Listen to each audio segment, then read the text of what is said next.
Hello दोस्तों। आज इस वीडियो में हम कंप्लीट करने वाले हैं पूरा सब्जेक्ट एक हाई सिंगल वीडियो में। मुझे पता है आपका एनईटी एग्जाम पास हाई आने वाला है, इसलिए इस चैनल पर अब महा रिविजन आएगा, वो भी एकदम वन शॉट। और अगर आपको चाहिए हैंड रिटन नोट्स या आईपैड नोट्स, वो भी बहुत हाई अफोर्डेबल प्राइस पर, तो शुरू के 2 चैप्टर्स में मैंने आपको एक झलक दिखाई भी है। तो बिना देर किए शुरू करते हैं इस वीडियो को। पूरा चैप्टर एक शॉट में खत्म। तैयार हो जाओ, पेन और नोटबुक ले लो और एंड तक जरूर देखना। हेलो चैंपियंस, ये वॉइस है आस स्टूडेंट की जिसका सपना था एनईटी क्रैक करना और जो बना all India rank 57, Shreyas Shukla. NET crack करना पॉसिबल है अगर आपके पास है राइट माइंडसेट, राइट मटेरियल और राइट गाइडेंस। इसी विजन के साथ आज शुरू करते हैं बायोलॉजी का सबसे पहला chapter, the living world, animated style में, line by line insert clarity के साथ। स्क्रॉल करने वाले नहीं, सिर्फ वो जो रिजल्ट निकालने आए हैं उनके लिए ये वीडियो है। और हाँ, वीडियो एंड तक देखना क्योंकि वहां मिलेगा वो सीक्रेट जो तुम्हारे पेंडिंग सिलेबस को रैप करवा देगा। जिंदा है वही जो बदल ना जाने, जो सीखे, जो समझे, जो चल ना जाने। बायोलॉजी का पहला चैप्टर है द लिविंग वर्ल्ड। आइए जीवन की असली पहचान को समझते हैं। लिविंग ऑर्गेनिज्म वो होता है जो ग्रो करता है, रिप्रोड्यूस करता है, रिस्पॉन्ड करता है और उसके अंदर मेटाबॉलिज्म होता है। ये सब क्वालिटीज एक साथ मिलती है सिर्फ लिविंग बीइंग्स में। ग्रोथ का मतलब है बढ़ना। प्लांट्स की रूट्स नीचे जाती है और स्टेम ऊपर बढ़ती है। ह्यूमन बॉडी भी ग्रो करती है, जैसे बचपन से एडल्टहुड तक हाइट बढ़ना। पर कुछ नॉन लिविंग चीजें भी साइज में बढ़ सकती है, जैसे माउंटेन्स में मिट्टी जमा हो जाए, लेकिन वो सिर्फ डिपोजिशन होता है, रियल ग्रोथ नहीं। रिप्रोडक्शन यानी नए जीवों का जन्म। कैट अपने बच्चों को जन्म देती है। यीस्ट एक छोटा ऑर्गेनिज्म है जो बडिंग के थ्रू रिप्रोड्यूस करता है। लेकिन कुछ लिविंग बीइंग्स जैसे म्यूल, स्टेराइल हनी बी और इनफर्टाइल ह्यूमन कपल्स रिप्रोड्यूस नहीं करते, FIR भी वो लिविंग होते हैं। मेटाबॉलिज्म का मतलब है केमिकल रिएक्शंस जो हर लिविंग सेल में होती है। ये रिएक्शंस एनर्जी बनती है और बॉडी को जिंदा रखती है। हर ऑर्गेनिज्म का मेटाबॉलिज्म यूनिक होता है। अगर किसी सेल में मेटाबॉलिज्म नहीं हो रहा तो वो लिविंग नहीं माना जाता। सभी लिविंग बीइंग्स सेल्स से बने होते हैं। कुछ ऑर्गेनिजम्स एक हाई सेल से बने होते हैं, जैसे अमीबा, पर कुछ मिलियंस ऑफ सेल्स से, जैसे ह्यूमंस। ये सेल्यूलर ऑर्गेनाइजेशन लिविंग बीइंग्स की इंपॉर्टेंट क्वालिटी है। लिविंग बीइंग्स एनवायरनमेंट के सिग्नल्स को समझकर रिस्पॉन्स देते हैं। जैसे जब किसी के हाथ से टच मी नॉट प्लांट को छुआ जाता है तो उसके पट्टे ट्यूरेंट बैंड हो जाते हैं। ह्यूमंस भी दर्द, रोशनी, साउंड, सब चीजें फील करते हैं। ये रिस्पॉन्स कॉन्शियसनेस का पार्ट है। लिविंग और नॉन लिविंग में यही फर्क होता है। Living organisms grow, reproduce, respond और मेटाबोलाइज करते हैं। नॉन लिविंग चीजें जैसे पठार, कुर्सी या पानी, ये सब रिएक्ट नहीं करते, रिप्रोड्यूस नहीं करते और उनमें मेटाबॉलिज्म नहीं होता। दुनिया में लैक्स ऑफ लिविंग ऑर्गेनिजम्स है। अब तक 1.7 मिलियन स्पीशीज आइडेंटिफाई हो चुकी है। इन सभी को समझने के लिए क्लासिफिकेशन जरूरी होता है। इसलिए हर ऑर्गेनिज्म को एक यूनिक साइंटिफिक नाम दिया जाता है। साइंटिफिक नाम 2 पार्ट्स में होता है। पहला होता है जेनस और दूसरा स्पीशीज। जैसे ह्यूमंस का नाम है होमो सेपियंस। इस सिस्टम को बाइनोमियल नोमेनक्लेचर कहते हैं, जिसे कैरोलस लिनियस ने डेवलप किया था। इसे कंफ्यूजन नहीं होता और एक ग्लोबल लैंग्वेज बन जाती है बायोलॉजी में। ऑर्गेनिजम्स को सिस्टमैटिकली क्लासिफाई करने के प्रोसेस को टैक्सोनॉमी कहते हैं। इसमें कई कैटेगोरीज होती है: kingdom, phylum, class, order, family, genus और स्पीशीज। ये हायरार्की बताता है कि कोई ऑर्गेनिज्म किस ग्रुप का पार्ट है। क्लासिफिकेशन में हेल्प करने के लिए कई टूल्स यूज किए जाते हैं। हर्बेरियम में सूखे हुए पौधों के सैंपल्स होते हैं। म्यूजियम्स में प्रेजर्व्ड एनिमल्स दिखाए जाते हैं। जूलॉजिकल पार्क्स में लिविंग एनिमल्स लाइव कंडीशन में होते हैं। बॉटैनिकल गार्डन्स में रेयर और कॉमन प्लांट्स ग्रो किए जाते हैं विद प्रॉपर लेबल्स। बायोलॉजी सिर्फ बुक का सब्जेक्ट नहीं है, ये एक नजरिया है जीवन को समझने का।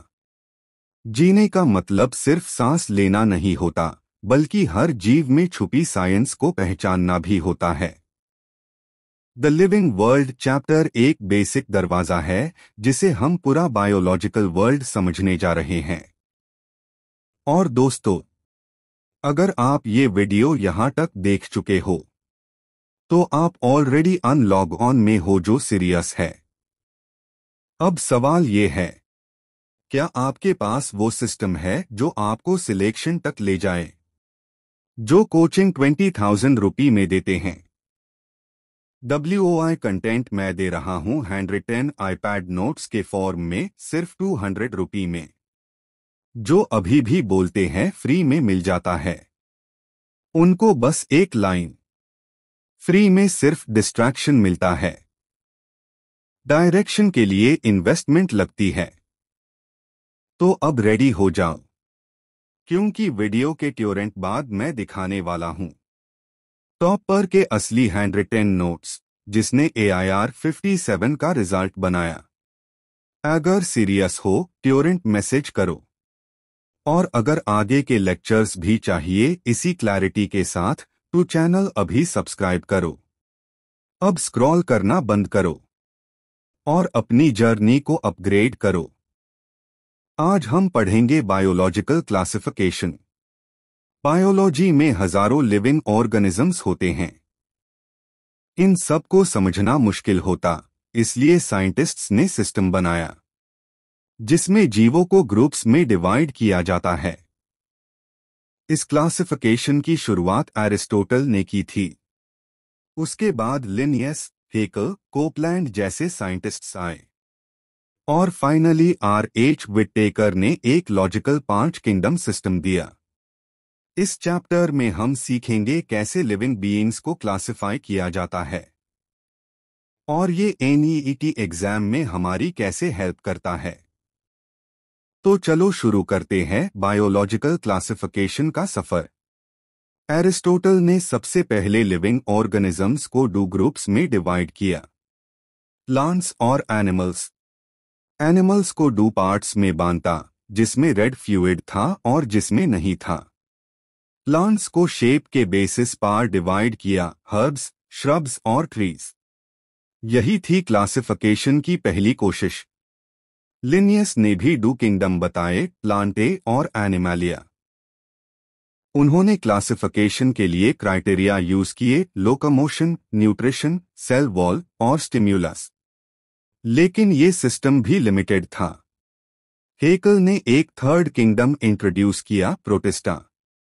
इसमें माइक्रोस्कोपिक ऑर्गेनिजम्स को रखा गया। सिस्टम अब बना प्लांटे, एनिमैलिया और प्रोटिस्टा। कोपलैंड ने कहा मोनेरा को अलग कैटेगरी मिलनी चाहिए। उन्होंने बनाया 4 kingdom system, Monera, Protista, Plantae, Animalia. 1969 में R.H. विटेकर ने बनाया 5 kingdom classification, Monera, Protista, Fungi, Plantae और एनिमैलिया। उन्होंने क्लासिफिकेशन के बेस बनाए cell type, nutrition, body organisation, reproduction और फाइलोजेनी। आज भी ये सिस्टम बायोलॉजी का बेस माना जाता है। पुराने सिस्टम्स में प्रॉब्लम थी। प्रोकैरियोट्स और यूकैरियोट्स को मिक्स किया गया था। यूनिसेल्यूलर और मल्टीसेल्यूलर ऑर्गेनिजम्स को सेम ग्रुप में डाल दिया गया। ऑटोट्रॉफ्स और हेटेरोट्रॉफ्स को अलग नहीं किया गया। विटटेकर ने इन सबको क्लियरली अलग किया। मॉडर्न क्लासिफिकेशन में मोनेरा को भी 2 पार्ट्स में डिवाइड किया गया, आर्किबैक्टीरिया और यूबैक्टीरिया, और FIR बनाया गया 3 डोमेन सिस्टम, आर्किया, बैक्टीरिया और यूकारिया। ये क्लासिफिकेशन DNA एनालिसिस पर बेस्ड है। मोनेरा में आते हैं प्रोकैरियोटिक ऑर्गेनिजम्स जैसे बैक्टीरिया। इनके पास न्यूक्लियस नहीं होता, सेल वॉल होती है पर सेल्यूलोस वाली नहीं होती। शेप्स हो सकती है कॉकी, बैसिलाई, स्पाइरल और कॉमा। बाइनरी फिशन और स्पोर फॉर्मेशन से रिप्रोड्यूस करते हैं। इनका मेटाबॉलिज्म बहुत हाई डाइवर्स होता है। आर्किबैक्टीरिया एक्सट्रीम कंडीशंस में रह सकते हैं, हीट, सॉल्ट या मीथेन वेल एनवायरनमेंट में भी। इनका सेल वॉल स्ट्रक्चर यूनिक होता है। यूबैक्टीरिया ट्रू बैक्टीरिया होते हैं। इनके पास रिजिड सेल वॉल होती है और फ्लैजेला भी।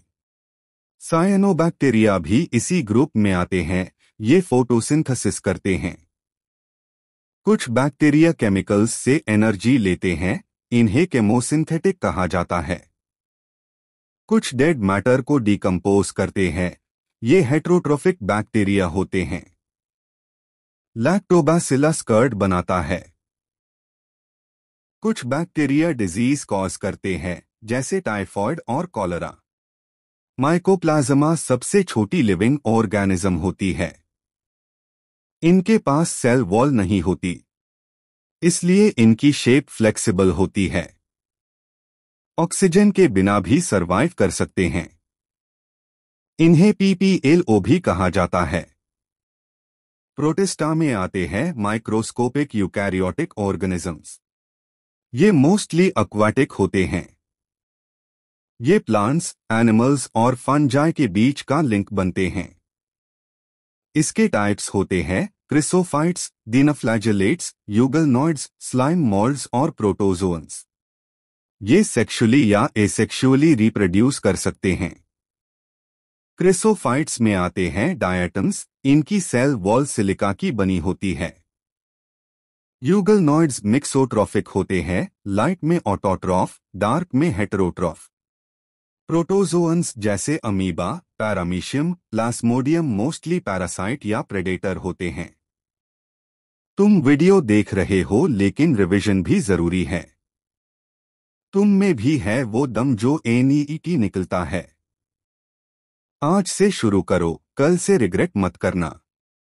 जब रिजल्ट आएगा और मार्क्स कम होंगे, तब याद आएगा किसी ने बोला था नोट्स ले लो। ये हैंड रिटेन नोट्स तुम्हारे इंसर्ट से परफेक्टली लिंक्ड है।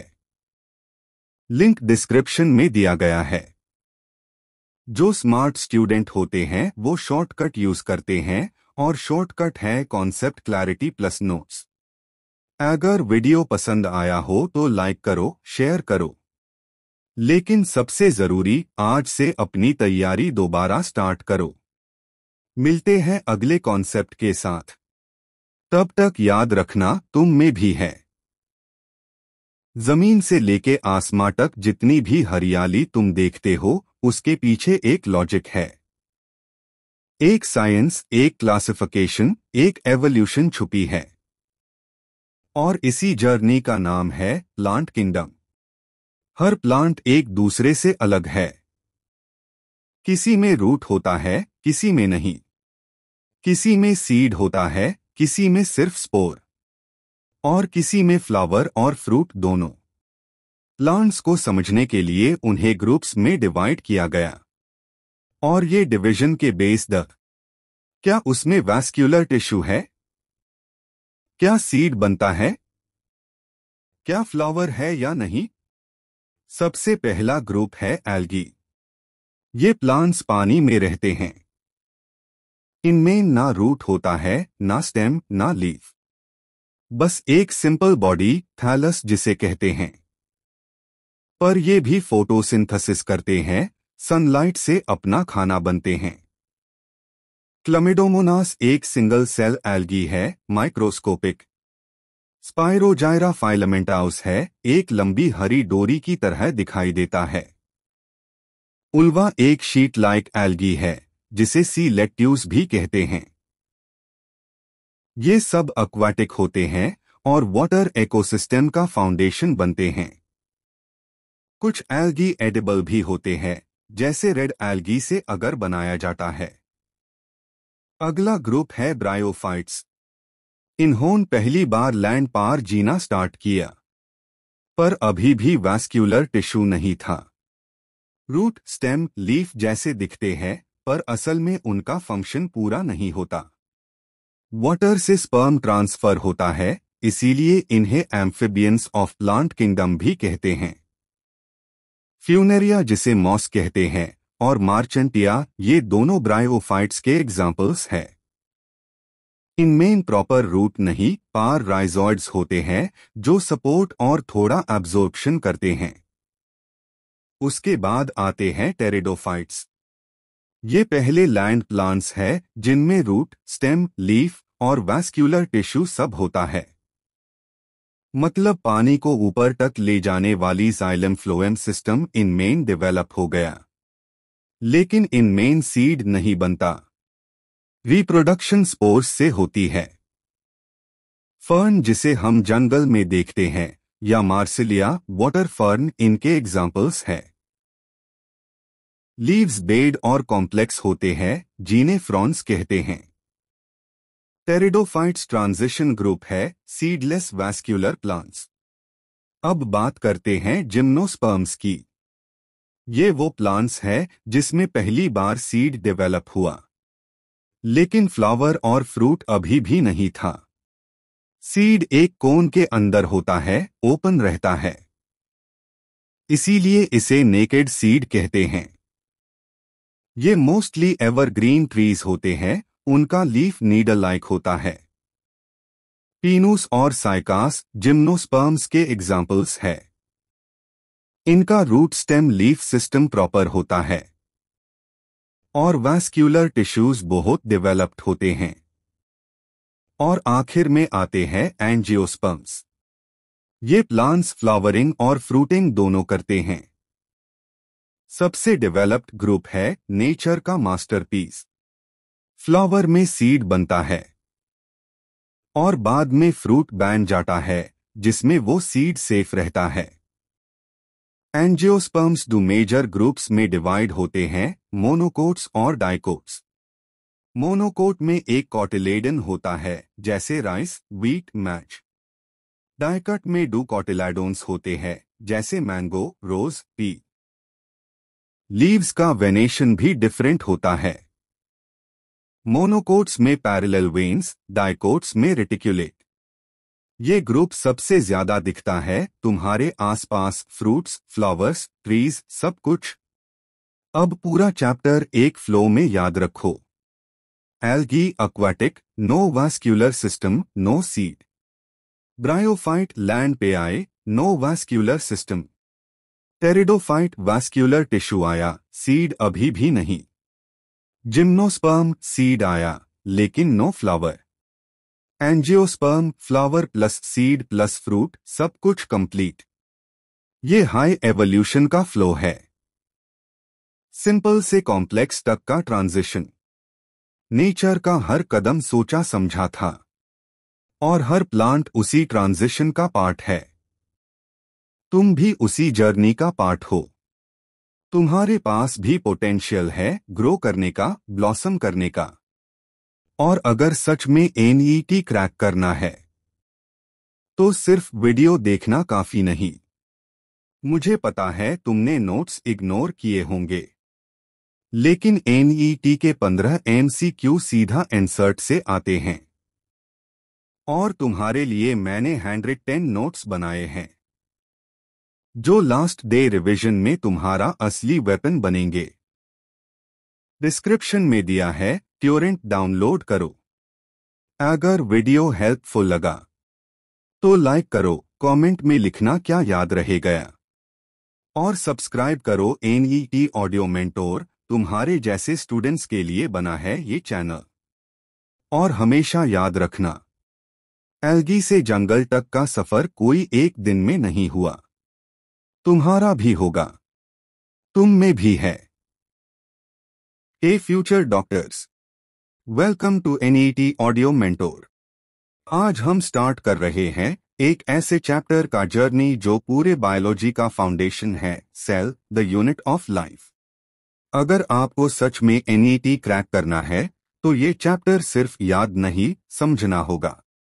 और अगर आपको फुल नोट्स चाहिए तो व्हाट्सएप नंबर स्क्रीन पर दिया गया है, वहां पर मैसेज करो सेल नोट्स लिख के। बॉटनी की फुल प्लेलिस्ट का लिंक डिस्क्रिप्शन में है, उसको जरूर एक्सप्लोर करना। सबसे पहले समझो सेल क्या होता है। जैसे एक बिल्डिंग ब्रिक्स से बनती है, वैसे हाई बॉडी सेल्स से बनी होती है। सेल एक बेसिक स्ट्रक्चरल और फंक्शनल यूनिट है। इसका मतलब यह है कि जितना छोटा भी फंक्शन हो, वो किसी ना किसी सेल के थ्रू होता है। जिंदा रहना इज इक्वल टू सेल्स का एक्टिव होना। रॉबर्ट हुक ने 1665 में कॉर्क के स्लाइस को माइक्रोस्कोप में देखकर सेल का नाम दिया। लेकिन सबसे पहले लिविंग सेल्स किसने देखे? एंटन वैन लीवनहोक ने। ये दोनों नाम याद रखना, एनईटी में बार बार पूछे गए हैं। सेल थ्योरी भी आई थी, जिसमें श्लेडन ने बोला प्लांट्स सेल्स से बने हैं और श्वन्न ने बोला एनिमल्स भी। वर्चो ने थ्योरी कंप्लीट करी by saying omnis cellula e cellula, हर सेल एक एग्जिस्टिंग सेल से ही बनता है। मतलब सेल डिवीजन हाई लाइफ का बेस है। अब सेल दो मेजर टाइप्स के होते हैं, प्रोकैरियोटिक और यूकैरियोटिक। प्रोकैरियोटिक सेल्स सिंपल होते हैं, जैसे बैक्टीरिया। इनमें न्यूक्लियस नहीं होता, बस न्यूक्लियोइड होता है। यूकैरियोटिक सेल्स एडवांस्ड होते हैं, इनमें प्रॉपर न्यूक्लियस, ऑर्गेनेल्स सब कुछ होता है, जैसे ह्यूमन सेल्स। चलो अब एक 3D जर्नी शुरू करते हैं एक यूकैरियोटिक सेल के अंदर। देखो सबसे बाहर है प्लाज्मा मेम्ब्रेन, ये गार्ड की तरह काम करती है, अंदर बाहर के चीजों को कंट्रोल करती है। उसके अंदर साइटोप्लाज्म, जिसमें सारी ऑर्गेनेल्स फ्लोट करती है। सबसे इंपॉर्टेंट ऑर्गेनेल है न्यूक्लियस, ये कंट्रोल रूम है। इसके अंदर डीएनए होता है, जो आपकी पूरी आइडेंटिटी डिसाइड करता है। सेल डिवीजन, प्रोटीन सिंथेसिस, सबका कंट्रोल यही से होता है। फिर है mitochondria, powerhouse of the cell. यही एटीपी बनता है, जो एनर्जी का करेंसी है। एंडोप्लाज्मिक रेटिकुलम दो टाइप का होता है, रफ, जिसमें राइबोसोम्स होते हैं, प्रोटीन बनते हैं, और स्मूथ, जिसमें लिपिड्स बनते हैं। गोल्गी एपरेटस एक पैकेजिंग और डिलीवरी सिस्टम है। प्रोटीन्स को मॉडिफाई करके उन्हें उनकी डेस्टिनेशन तक भेजता है। लाइसोसोम्स को सुइसाइड बैग्स बोलते हैं, अगर सेल बेकार हो गया तो ये उसको खत्म कर देते हैं। वैक्यूओल स्टोरेज का काम करता है, स्पेशली प्लांट सेल्स में ये काफी बड़ा होता है। प्लास्टिड्स सिर्फ प्लांट्स में होते हैं। क्लोरोप्लास्ट्स ग्रीन पिगमेंट वेल होते हैं और फोटोसिंथेसिस करते हैं, लाइट को फूड में कन्वर्ट करना। प्लांट और एनिमल सेल में डिफरेंस भी याद रखना, प्लांट सेल में सेल वॉल होती है, क्लोरोप्लास्ट होता है, और वैक्यूओल बड़ा होता है। एनिमल सेल्स में सेंट्रियोल्स होते हैं, लेकिन सेल वॉल नहीं होती। एनईटी के लिए कुछ पीवाईक्यू इंपॉर्टेंट है। प्रोकैरियोटिक सेल का स्ट्रक्चर, प्लाज्मा मेम्ब्रेन का काम, स्मूथ और रफ एयर में फर्क, प्लांट और एनिमल सेल के बीच के 3 मेन डिफरेंसेस। अगर आपको लगता है कि इतना सब याद नहीं रहेगा, तो टेंशन मत लो। व्हाट्सएप नंबर पर जाके सेल नोट्स लिखो और आपको हैंडरिटन स्टाइल नोट्स मिल जाएंगे बिल्कुल फ्री। आपका मिशन एनईटी 2025 क्रैक करना है, और मैं हूं आपका ऑडियो मेंटोर। डिस्क्रिप्शन में प्लेलिस्ट का लिंक है, उसमें मॉर्फोलॉजी, एनाटॉमी, सेल, सब कुछ वन शॉट में मिल जाएगा। मिलते हैं नेक्स्ट वीडियो में। तब तक के लिए मेहनत करते रहो, सीखते रहो। All the best future doctors. Hello मेरे प्यारे बच्चों, तुम्हें पता ही है सबसे पहला काम क्या करना है, कमेंट्स में जाके प्रेजेंट सर लिखो और अपनी अटेंडेंस लगाओ। ओके, आज हम कंप्लीट करने वाले हैं मॉर्फोलॉजी ऑफ फ्लावरिंग प्लांट्स। ये चैप्टर सबको हैवी लगता है क्योंकि एग्जाम्पल्स बहुत ज्यादा है। टेंशन बिल्कुल नहीं लेने का, मैं आज ऐसी ट्रिक्स बताऊंगा कि एक भी एग्जाम्पल भूलोगे नहीं। बस पेन और कॉपी रेडी रखो और वीडियो बिल्कुल स्किप मत करना। ओके, फ्लावरिंग प्लांट के पार्ट्स सिंपल है। Roots, stems, leaves, flowers, fruits और सीड्स। पहले रूट्स देखते हैं। ओके, रूट्स रेडिकल से निकलती हैं। अगर वही रूट ब्रांचेस बनाए तो टैप रूट कहते हैं। अगर एक हाई पॉइंट से बहुत सारी रूट्स निकले तो फाइब्रस रूट, और अगर रेडिकल के अलावा कहीं और से रूट बेन तो adventitious root. Okay, trick simple है। T4 यानी all seeds mustard, tap root TV ad यानी wheat rice, fibrous root money plant banyan, adventitious root. Okay, roots का काम है वाटर और मिनरल्स एब्जॉर्ब करना, प्लांट को एनकरेज देना, फूड स्टोर करना और प्लांट ग्रोथ रेगुलेटर्स बनाना। ओके, रूट के रीजन्स याद रखो। टिप पे होता है रूट कैप, उसके बाद मेरिस्टेमेटिक रीजन जहां सेल्स डिवाइड होती है, फिर इलोंगेशन रीजन जहां लेंथ बढ़ती है, और मैचुरेशन रीजन जहां रूट हेयर्स होते हैं वही वाटर एब्जॉर्ब करते हैं। ओके, रूट मॉडिफिकेशन भी इम्पोर्टेंट है स्टोरेज के लिए, carrot, turnip, sweet potato support के लिए। क्रॉप रूट बनियन, स्टिल्ट रूट, मैज, शुगरकेन रेस्पिरेशन के लिए, न्यूमेटोफोर्स, राइजोफोरा। ओके, अब स्टेम देखते हैं। स्टेम प्लूम्यूल से बनता है। स्टेम मॉडिफिकेशन हो सकता है underground, subaerial, aerial. Okay, underground stem, tuber, potato corn, colocasia, rhizome, ginger, turmeric bulb, onion, garlic. Trick याद रखो, T pot corn, gutter, T pot, tuber, potato corn, corn, colocasia, gutter, ginger, turmeric. Okay, subaerial stem, runner, grass पे भगता है, stolon, mint, jasmine, sucker, banana, pineapple, offset, pistia, eichhornia. Okay, aerial stem, tendril, cucumber, pumpkin, watermelon, thorn, bougainvillea, citrus, phylloclade, opuntia, flat, euphorbia, cylindrical. Okay, अब leaves देखते हैं। Leaf के 3 parts, leaf, base, petiole, lamina. Lamina में midrib और veins होती है जो water और फूड कंडक्ट करती है। मोनोकोट्स में लीफ बेस शीट बना लेता है, जैसे व्हीट में लेग्यूम्स में पल्वाइनस होता है यानी swollen base. Okay, venation, reticulate, dicot में पैरेलल, मोनोकोट में phyllotaxy, alternate, opposite, whorled, alternate का trick, China made sun, China rose, mustard, sunflower, opposite, G के opposite, C, guava, calotropis, whorled, wheel, alstonia. Okay, leaf simple या compound हो सकती है। Simple में cut midrib तक नहीं जाता, कंपाउंड में कट मिडरिब तक पहुंच जाता है। Neem, pinnate, silk, cotton, palmate. Okay, leaf modification, climbing के लिए, पी, टेंड्रिल, डिफेंस के लिए, cactus, spine, food storage, fleshy leaf, onion, garlic, insectivorous.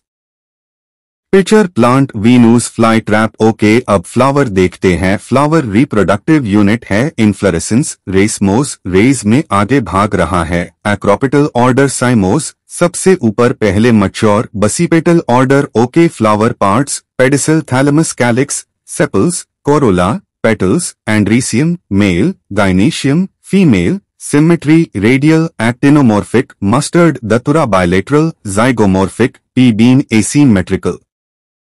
कैना ब्रैक्ट हो तो ब्रैक्टीट, ना हो तो इब्रैक्टिएट। ओके, गाइनीशियम अगर सबसे ऊपर हो तो superior ovary, China rose, mustard, brinjal सबसे नीचे हो तो inferior ovary, guava, cucumber, sunflower बीच में हो तो half inferior ovary, peach, plum, rose. Okay, floral appendages, 3 के मल्टीपल में, ट्राइमेरस 4 में, टेट्रामेरस 5 में, पेंटामेरस फ्लावर के 4 whorl, 2 accessory, calyx, corolla, 2 reproductive, androecium, gynoecium. Okay, बस भाई morphology of flowering plants complete हो गया, एक भी लाइन मिस नहीं हुई। अब तुम्हारा काम है वीडियो को लाइक करो, कमेंट्स में अटेंडेंस लगाओ, NET वेल दोस्तों के साथ शेयर करो, चैनल सब्सक्राइब करो और बेल आइकन जरूर दबाना। तुम्हारा भाई हमेशा तुम्हारे साथ है। NET 2026 all the best.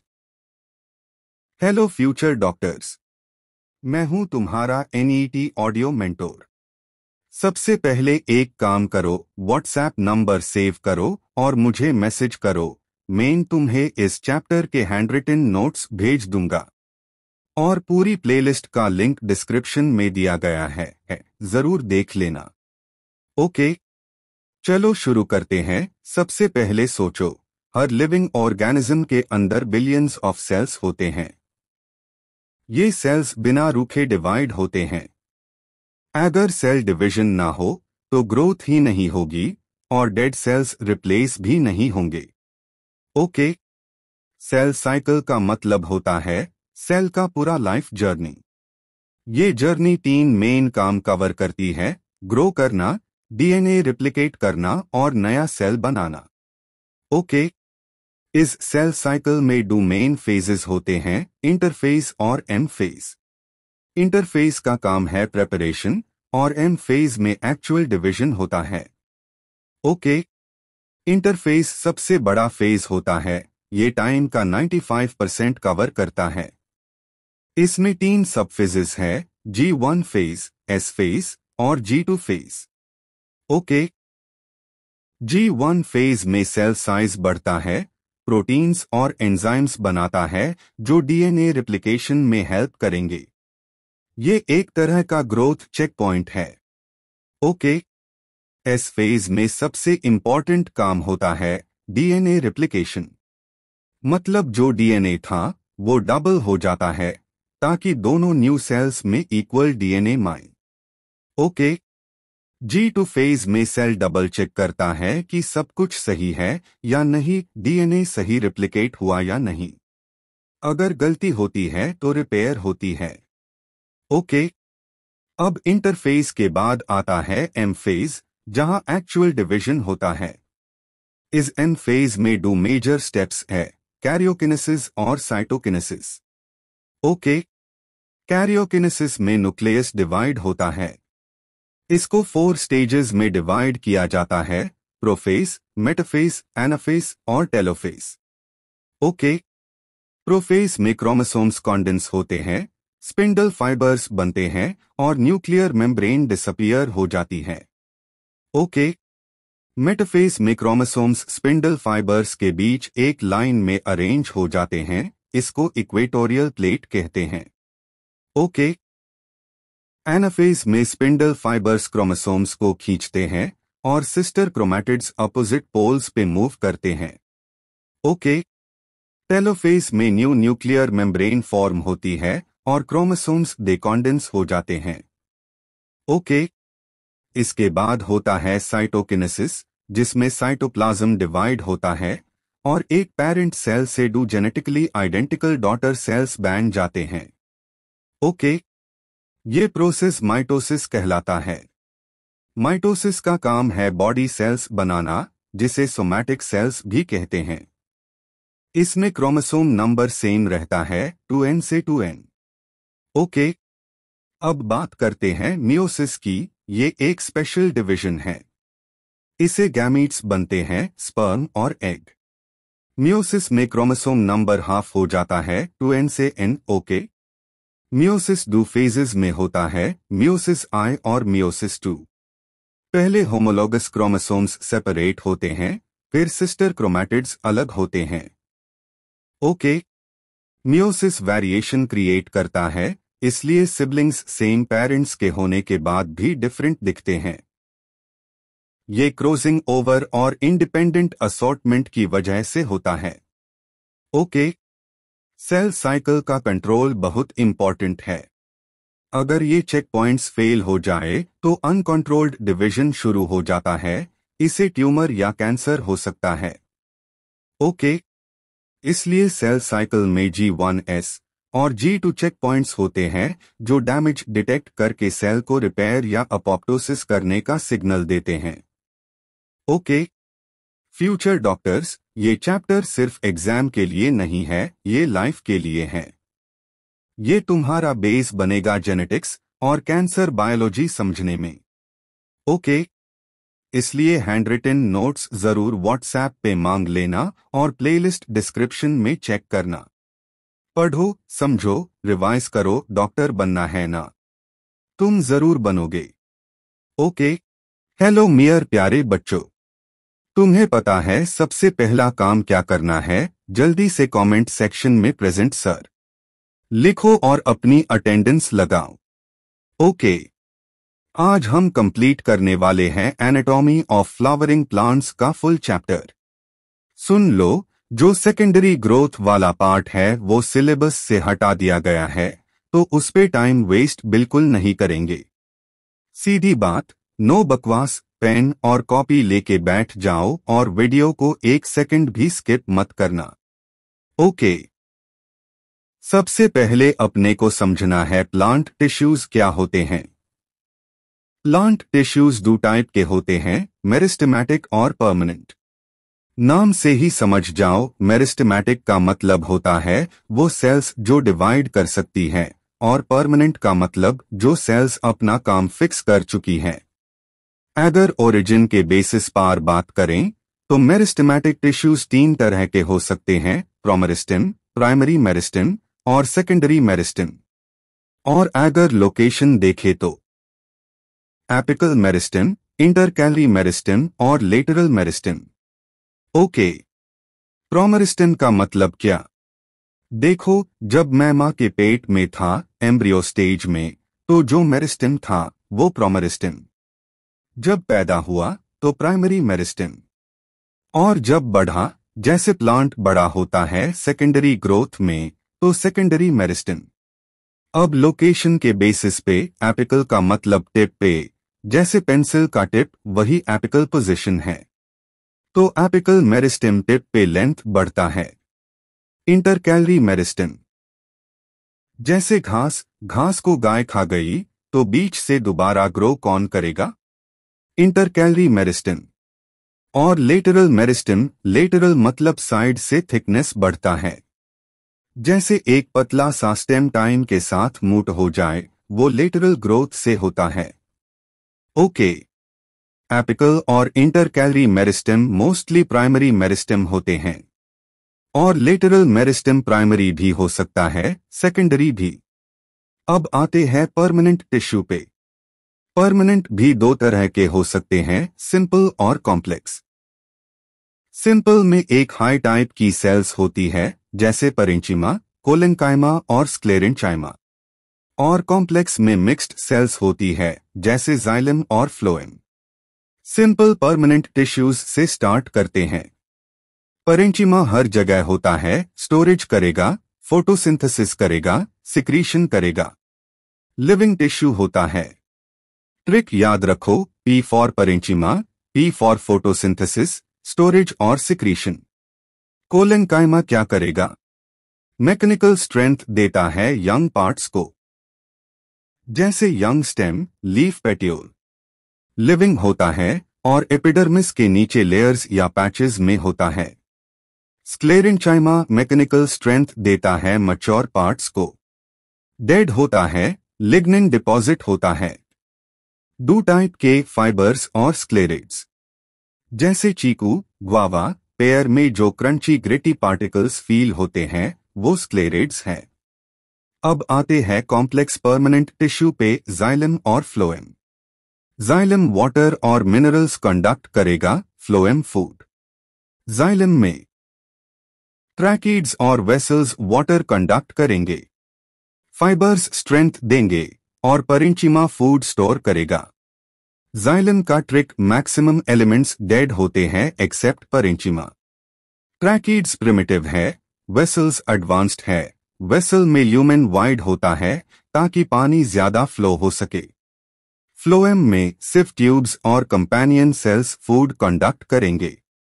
सिर्फ ट्यूब्स के पास न्यूक्लियस नहीं होता, इसलिए कंपेनियन सेल हेल्प करता है। Phloem fibre, bast fibre strength देता है। फ्लोएम पेरेंचिमा फूड स्टोरेज करेगा, रेजिन्स, लैटेक्स, म्यूसिलेज स्टोर करता है। ओके, अब टिश्यू सिस्टम की बात। 3 मेजर सिस्टम्स, एपिडर्मल, वास्कुलर और ग्राउंड। एपिडर्मल में एपिडर्मिस, स्टोमेटा और अपेंडेजेस आते हैं। एपिडर्मिस आउटर मोस्ट लेयर होती है, स्टोमेटा में bean shape guard cells dicots में, डम्बेल शेप मोनोकोट्स में। Root hair water minerals absorb करते हैं, स्टेम के ट्राइकोम्स ट्रांसपिरेशन कम करते हैं। वैस्क्यूलर टिश्यू सिस्टम जाइलम और फ्लोएम को इंक्लूड करता है। जाइलम वाटर और मिनरल लेके जाता है रूट्स से ऊपर तक। फ्लोएम फूड सप्लाई करता है लीव्स से पूरे प्लांट में। ग्राउंड टिश्यू सब कुछ बाकी कॉर्टेक्स, पिट, मेसोफिल सब इसमें ही। ओके, मोर्फोलॉजी से एनाटॉमी तक सब हो गया कंप्लीट। तुम बस एक काम करो, वीडियो को लाइक करो, कमेंट्स में प्रेजेंट सर जरूर लिखो, चैनल सब्सक्राइब करो और एनईटी वाली पूरी प्लेलिस्ट अपने दोस्तों के साथ शेयर करो, बेल आइकन दबाना मत भूलना। तक की बॉटनी का हर चैप्टर वन शॉट में मिस ना हो। नोट्स चाहिए? कमेंट्स में बताओ, मेन बना दूंगा special hand written insert based notes PDF, बिल्कुल exam focused. All the best मेयर भाई और बहन, तुम्हारा भाई हमेशा तुम्हारे साथ है। एनईटी 2026 टॉप रैंक पक्का। Rocket sparkles. हेलो दोस्त, मुझे पता है तुम लोग कितना मेहनत कर रहे हो, इसलिए इस वीडियो को ध्यान से सुनना और व्हाट्सएप नंबर जरूर नोट कर लेना। प्लेलिस्ट का लिंक डिस्क्रिप्शन में है, बिना स्किप करे पूरा देखना। ओके, हर लिविंग ऑर्गेनिज्म में कुछ बेसिक केमिकल्स होते हैं जिनको हम बायोमोलिक्यूल्स बोलते हैं। ओके, सबसे पहला बायोमोलिक्यूल है कार्बोहाइड्रेट। ओके, ग्लूकोज एक बहुत हाई सिंपल और इंपॉर्टेंट शुगर है जो हर सेल में एनर्जी देता है। ओके, फ्रूट्स की मिठास और शुगर क्यूब्स का टेस्ट ग्लूकोज और फ्रक्टोज की वजह से होता है। ओके, हम राइस और व्हीट से स्टार्च भी लेते हैं जो एक पॉलीसैकेराइड होता है। ओके, स्टार्च और सेल्यूलोज दोनों पॉलीसैकेराइड्स हैं, लेकिन सेल्यूलोज ह्यूमंस डाइजेस्ट नहीं कर सकते। ओके, प्रोटीन्स हर सेल का इंपॉर्टेंट हिस्सा है, हम उन्हें एग्स, पल्सेस और मिल्क से लेते हैं। ओके, हमारे बाल और नाखून भी प्रोटीन से ही बनते हैं। ओके, ब्लड में जो हीमोग्लोबिन होता है वो भी एक प्रोटीन है जो ऑक्सीजन को ट्रांसपोर्ट करता है। ओके, इंसुलिन हार्मोन भी एक प्रोटीन है जो ब्लड शुगर कंट्रोल करता है। ओके, लिपिड्स का काम होता है एनर्जी स्टोर करना, जैसे ऑयल्स और घी में मिलते हैं। ओके, सेल मेम्ब्रेन का स्ट्रक्चर भी लिपिड्स से बनता है, जिसे हम फॉस्फोलिपिड बोलते हैं। ओके, लिवर में कोलेस्टेरॉल बनता है जो बॉडी के लिए जरूरी होता है। ओके, डीएनए सबसे इंपॉर्टेंट बायोमोलिक्यूल है जो जेनेटिक इंफॉर्मेशन कैरी करता है।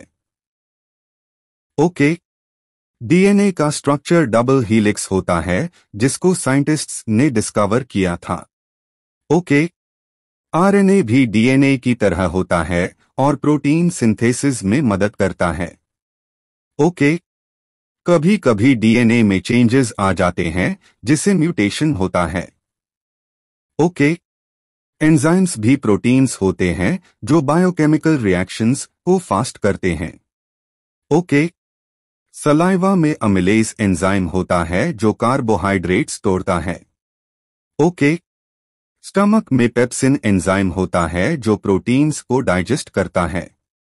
ओके, सेकेंडरी मेटाबोलाइट्स वो होते हैं जो प्लांट्स या माइक्रो ऑर्गेनिजम्स एक्स्ट्रा बनते हैं, जैसे एंटीबायोटिक्स या स्पाइसेस। ओके, आप सबको एनईटी ऑडियो मेंटोर की तरफ से बहुत सारी शुभकामनाएं। इस पूरे प्लेलिस्ट को कंप्लीट करो, व्हाट्सएप पे जुड़ जाओ और बिना टेंशन के पढ़ते रहो। मिलते हैं नेक्स्ट चैप्टर में। ओके, हेलो फ्यूचर डॉक्टर्स, अगर तुम्हें हैंड रिटन एनईटी नोट्स चाहिए तो व्हाट्सएप पे मैसेज जरूर करना, नंबर डिस्क्रिप्शन में दिया है। और हाँ, पूरी प्लेलिस्ट जरूर कंप्लीट करना। आज हम photosynthesis in higher plants complete करने वाले हैं। जो मैं तुम्हें समझाने जा रहा हूं वो पूरा insert line by line cover करेगा। ये ही वीडियो से तुम्हारा चैप्टर क्लियर हो जाएगा। बस ध्यान से सुनो और पूरी प्लेलिस्ट जरूर देखना, तभी कॉन्सेप्ट स्ट्रॉन्ग बनेगा। सबसे पहले बात करते हैं अर्ली एक्सपेरिमेंट्स की। मालवीन हाफ लीफ एक्सपेरिमेंट से ह्यूम पता चला कि CO2 जरूरी है फोटोसिंथेसिस के लिए। इसमें क्या होता है, एक लीफ को आधा कवर कर देते हैं पोटेशियम हाइड्रोक्साइड से सोक्ड कॉटन से, जो CO2 एब्जॉर्ब कर लेता है। जो अनकवर्ड पार्ट होता है लीफ का, वहां पे CO2 अवेलेबल होती है, तो फोटोसिंथेसिस होता है और स्टार्च टेस्ट पॉजिटिव आता है। कवर्ड पार्ट में CO2 नहीं होता, तो वहां फोटोसिंथेसिस नहीं होता और स्टार्च टेस्ट नेगेटिव आता है।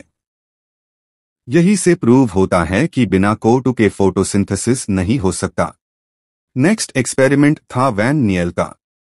पहले लोग सोचते थे जो ऑक्सीजन रिलीज होता है वो CO2 से आता है, पर वैन नियल ने प्रूव किया कि वो H2O से आता है। उन्होंने पर्पल और ग्रीन सल्फर बैक्टीरिया पे काम किया, जिसमें CO2 के साथ H2S यूज किया गया। इसे ग्लूकोज और सल्फर बना, पर O2 नहीं बना क्योंकि यहाँ H2O नहीं था। इसे पता चला कि ऑक्सीजन का सोर्स CO2 नहीं बल्कि H2O है। बाद में इसको रेडियोएक्टिव आइसोटॉपिक टेक्निक से भी प्रूव किया गया। वन सच का एक्सपेरिमेंट भी इम्पोर्टेंट है। उन्होंने बोला जब प्लांट ग्रो करता है तो ग्लूकोज प्रोडक्शन भी बढ़ता है, मतलब जितनी ग्रोथ उतनी ग्लूकोज फॉर्मेशन। ग्लूकोज बनता है ग्रीन पार्ट में क्योंकि वहां क्लोरोप्लास्ट होता है। यही ग्लूकोज स्टार्च के फॉर्म में स्टोर होता है। प्रीस्टली का एक्सपेरिमेंट भी फेमस है।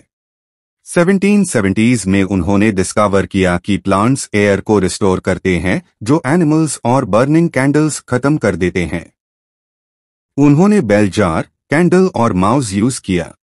जब कैंडल जलता है और माउस सांस लेता है तो ऑक्सीजन कम होता है और सब मर जाते हैं। और अगर उसमें प्लांट भी हो तो प्लांट ऑक्सीजन वापस बनाता है और कैंडल भी जलती रहती है और माउस भी बचता है। नेक्स्ट एक्सपेरिमेंट था इंजन हाउस का। इसने सनलाइट के इंपॉर्टेंस को प्रूव किया। उन्होंने एक्वाटिक प्लांट्स यूज किया और देखा कि लाइट वेल पार्ट में ऑक्सीजन के बबल्स निकलते हैं, पर डार्क वेल पार्ट में नहीं। इसे प्रूव होता है कि सनलाइट बिना फोटोसिंथेसिस नहीं होता। एंजलमैन का एक्सपेरिमेंट भी बहुत इंटरेस्टिंग था। उन्होंने प्रिज्म से लाइट को स्प्लिट किया और ग्रीन एल्गा स्पायरोजाइरा को एरोबिक बैक्टीरिया के साथ एक्सपोज किया। जहां मैक्सिमम ऑक्सीजन रिलीज होता था वहां पे बैक्टीरिया अक्यूमुलेट हो गए। ये मेनली ब्लू और रेड लाइट रीजन में था। इसे पता चला कि ब्लू और रेड लाइट पे फोटोसिंथेसिस सबसे ज्यादा होता है। अब आते हैं क्लोरोप्लास्ट पर। इसके अंदर डबल मेम्ब्रेन होता है, आउटर और इनर। इसके अंदर ग्राना होते हैं जो थाइलेकॉइड से बने होते हैं। डूग्राना को स्ट्रोमल लैमेला कनेक्ट करता है। थाइलेकॉइड ल्यूमेन में लाइट रिएक्शन होता है और स्ट्रोमल मैट्रिक्स में डार्क रिएक्शन या कैल्विन साइकिल होती है, जहां शुगर बनता है जो आगे जाके स्टार्च में कन्वर्ट होता है। क्लोरोप्लास्ट अपने आप को मेसोफिल सेल में वॉल के अलोंग अलाइन कर लेता है ताकि ऑप्टिमम लाइट मिल सके। जब लाइट कम होती है तो क्लोरोप्लास्ट परपेंडिकुलर अरेंज होता है और जब लाइट ज्यादा होती है तो पैरेलल अरेंज होता है।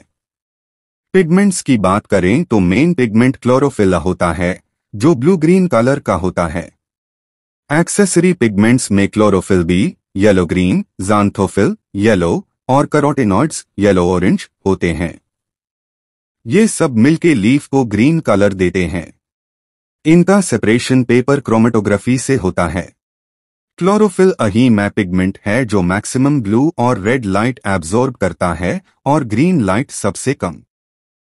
एक्सेसरी पिगमेंट्स का काम होता है एब्जॉर्ब लाइट और एनर्जी को क्लोरोफिल अटक ट्रांसफर करना, क्लोरोफिल को फोटो ऑक्सीडेटिव डैमेज से प्रोटेक्ट करना और wide range of wavelength absorb करना।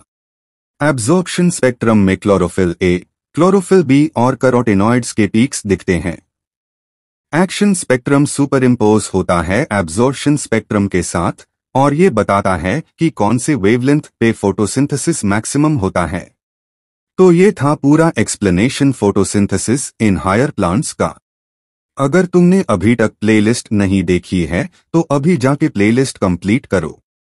हर चैप्टर का एक एक पॉइंट कवर कर रहा हूं ताकि तुम्हारा एनईटी और बोर्ड का प्रिपरेशन फुल पावर में हो। कॉन्सेप्ट क्लियर रखो, प्लेलिस्ट कंप्लीट करो और अगर पसंद आए तो वीडियो को शेयर कर देना ताकि सबको फायदा हो। चलो अब अगला चैप्टर मिलते हैं, तब तक प्लेलिस्ट जरूर देखना। Hello guys, welcome back. मैं हूं एनईटी ऑडियो मेंटोर और आज हम लॉग स्टार्ट कर रहे हैं क्लास 11 बायोलॉजी का एक बहुत हाई इंपॉर्टेंट और scoring chapter, respiration in flowering plants. देखो दोस्तों, सच बताओ तो ये चैप्टर बहुत सारे स्टूडेंट्स को बोरिंग या टफ लगता है, पर आज के बाद बिल्कुल भी नहीं लगेगा। इस वीडियो में मैं तुम्हें इंसर्ट की हर एक लाइन क्लियर करवा दूंगा, हर एक ट्रिकी पॉइंट इजी बना दूंगा और एक्स्ट्रा शॉर्टकट्स भी दूंगा जो एग्जाम में काम आएंगे। तुम्हें बस एक काम करना है, शुरू से एंड तक ध्यान से सुनना है, बिना स्किप करे। अगर एक बार ये पूरा वीडियो देख लिया ना, तो रेस्पिरेशन के किसी भी क्वेश्चन में कभी भी गलती नहीं होगी, बोर्ड्स हो या एनईटी, 100% स्कोर तुम्हारा होगा। तो चलो बिना टाइम वेस्ट किए स्टार्ट करते हैं। सबसे पहले सिंपल पॉइंट, ग्रीन प्लांट्स और साइनोबैक्टीरिया फोटोसिंथेसिस कर सकते हैं। साइनोबैक्टीरिया को ब्लू ग्रीन एल्गी भी बोलते हैं। ये क्या काम करते हैं? लाइट एनर्जी को केमिकल एनर्जी में कन्वर्ट करते हैं। ये बेसिक पॉइंट हमेशा याद रखना। अब बात करते हैं हेटेरोट्रॉफ्स की, हर्बिवोर्स और कार्निवोर्स। हर्बिवोर्स डायरेक्टली प्लांट पे डिपेंड करते हैं, कार्निवोर्स इनडायरेक्टली क्योंकि वो हर्बिवोर्स को खा जाते हैं। सैप्रोफाइट्स जैसे फंजाई डेड मैटर को कंज्यूम करते हैं। अब मेन पॉइंट, सेल्यूलर रेस्पिरेशन। ये क्या होता है? Simple breaking of C to C bond, जैसे ग्लूकोज का ऑक्सीडेशन। ग्लूकोज का सी टू सी बॉन्ड टूटेगा ऑक्सीडेशन के थ्रू और एनर्जी मिलेगी। ये ही रेस्पिरेशन है। जो सबस्ट्रेट रेस्पिरेशन में पार्टिसिपेट करता है उसको रेस्पिरेटोरी सबस्ट्रेट बोलते हैं। मोस्टली कार्बोहाइड्रेट होता है, कभी कभी फैट्स और प्रोटीन्स भी उसे हो सकते हैं। एनर्जी एक सिंगल स्टेप में फ्री नहीं होती। ये slow step by step reactions में रिलीज होती है। Glycolysis, link reaction, Krebs cycle सब स्टेप वाइज चलता है और एंजाइम्स के कंट्रोल में होता है। जो एनर्जी बनती है वो एटीपी के फॉर्म में ट्रैप होती है। एटीपी मतलब एडेनोसाइन ट्राइफॉस्फेट, हमारा एनर्जी करेंसी। जब चाहो यूज करो, जैसे पॉकेट मनी। रेस्पिरेशन के टाइम पे कार्बन स्केलेटन बनता है, इसका यूज बायोसिंथेसिस में होता है। ये इंसर्ट में दिया है, याद रखना। अब प्लांट्स ब्रीड करते हैं क्या? स्पेशल ऑर्गन नहीं होता, पर प्लांट्स के पास स्टोमेटा और लेंटिसेल्स होते हैं जहां से गैसियस एक्सचेंज होता है। अब बिना स्पेशल रेस्पिरेटोरी ऑर्गन के प्लांट्स कैसे सरवाइव करते हैं? सिंपल, हर पार्ट अपनी गैसियस नीड खुद हैंडल करता है। बहुत कम गैस एक पार्ट से दूसरे पार्ट में जाती है। दूसरा, उन्हें एनिमल्स के कंपैरिजन में गैसेस का ज्यादा डिमांड नहीं होता। सिर्फ फोटोसिंथेसिस के टाइम पे लार्ज वॉल्यूम गैस एक्सचेंज होता है, रेस्पिरेशन में नहीं। तीसरा, प्लांट्स में गैसेस को डिफ्यूज करने का डिस्टेंस भी कम होता है। लिविंग सेल्स मोस्टली सरफेस के पास होते हैं, इसलिए एक्सचेंज आसानी से होता है। स्टेम्स में लिविंग सेल्स बार्क के नीचे थिन लेयर में होते हैं, लेंटिसेल्स से एक्सचेंज हो जाता है। अंदर के डेड सेल्स बस सपोर्ट देते हैं। पेरेंचिमा सेल्स लूज पैक्ड होते हैं, जिसे इंटरकनेक्टेड एयर स्पेसेस बनते हैं लीव्स, स्टेम्स और रूट्स में इजी एक्सचेंज के लिए। ग्लूकोज का कंप्लीट ऑक्सीडेशन क्या है? ग्लूकोज टूटेगा, Co2H2O और एनर्जी मिलेगी। एनर्जी का कुछ पार्ट हीट के फॉर्म में चला जाता है, बाकी एटीपी बनाने में उसे होता है। ग्लूकोज एक स्टेप में ऑक्सीडाइज नहीं होता, स्मॉल स्टेप्स में होता है ताकि एटीपी डायरेक्टली बन सके।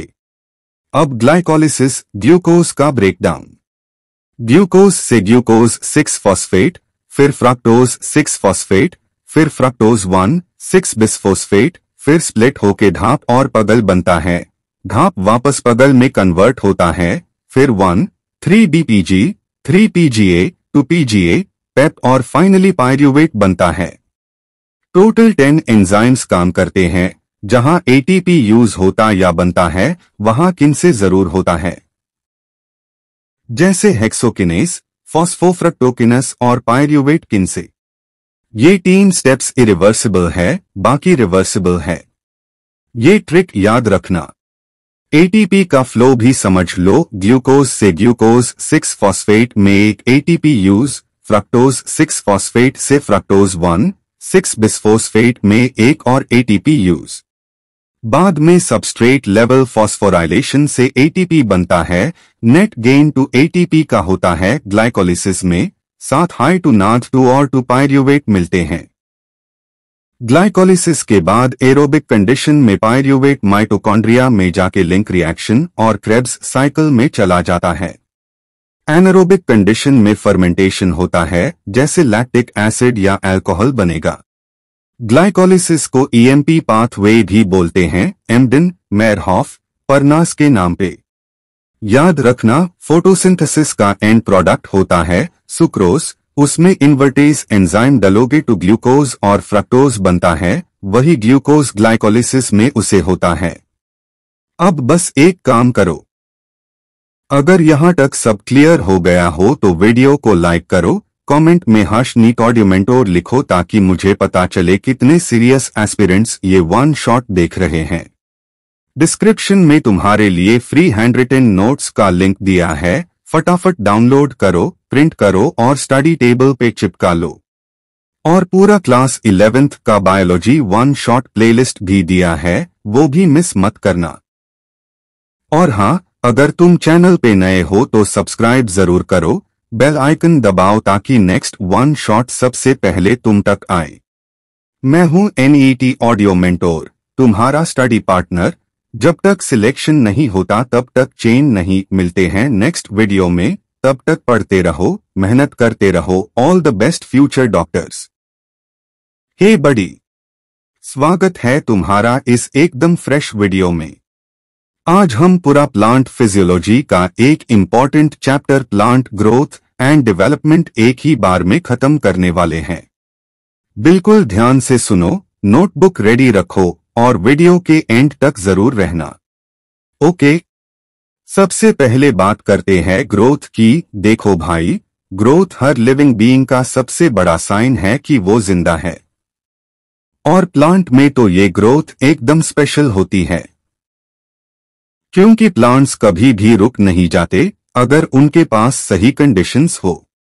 मतलब एक प्लांट कैसे भी हो, अगर मेरिस्टेमेटिक टिश्यू है ना, तो नई नई सेल्स बनती ही रहेंगी। ओके, अब ग्रोथ को हम मेजर भी कर सकते हैं। कोई भी प्लांट कितना बड़ा हो गया, कितना हैवी हो गया या कितनी लंबी रूट्स बन गई, सब कुछ मेजर होता है। जैसे मैच के रूट टिप में सोचो, 1 घंटे में हजारों नए सेल्स बन जाते हैं।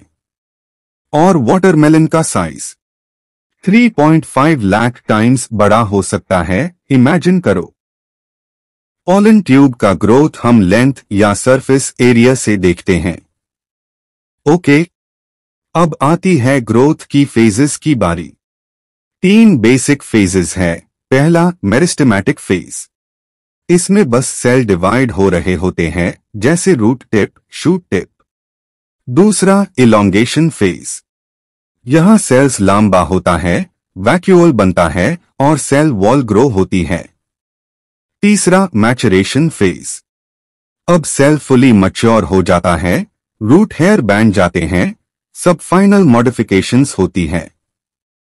ओके, ग्रोथ का एक कर्व भी होता है, जैसे अर्थमेटिक ग्रोथ, सीधा सीधा एक हाई स्पीड से बढ़ना।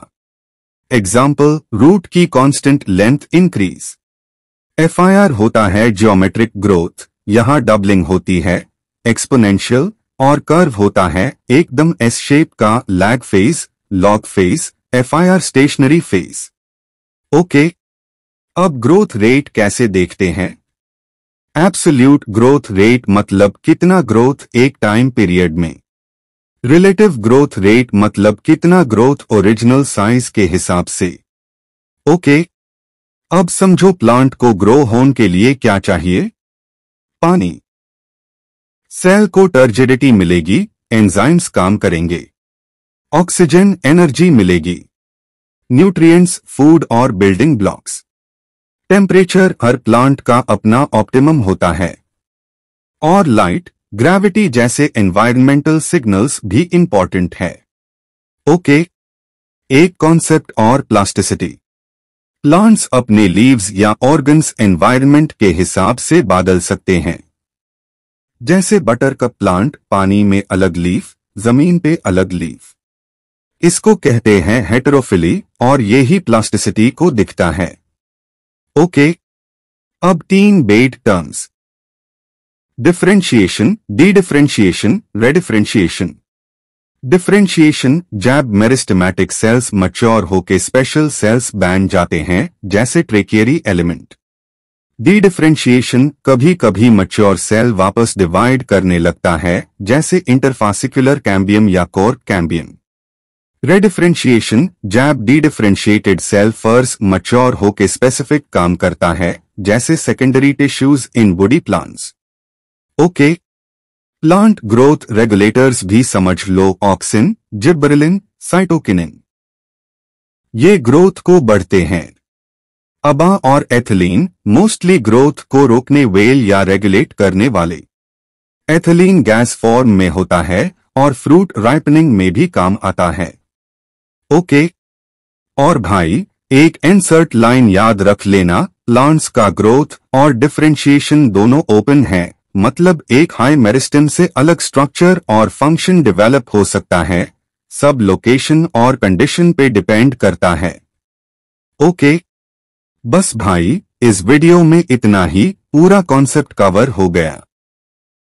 अगर तुम्हें हैंडरिटन NET नोट्स चाहिए तो व्हाट्सएप पे मैसेज करो, नंबर डिस्क्रिप्शन में दिया है। और एक रिक्वेस्ट, पूरा प्लेलिस्ट जरूर देखना, तभी तुम्हारा कॉन्सेप्ट एकदम सॉलिड बनेगा। मिलते हैं अगले वन शॉट में। All the best. Yeah.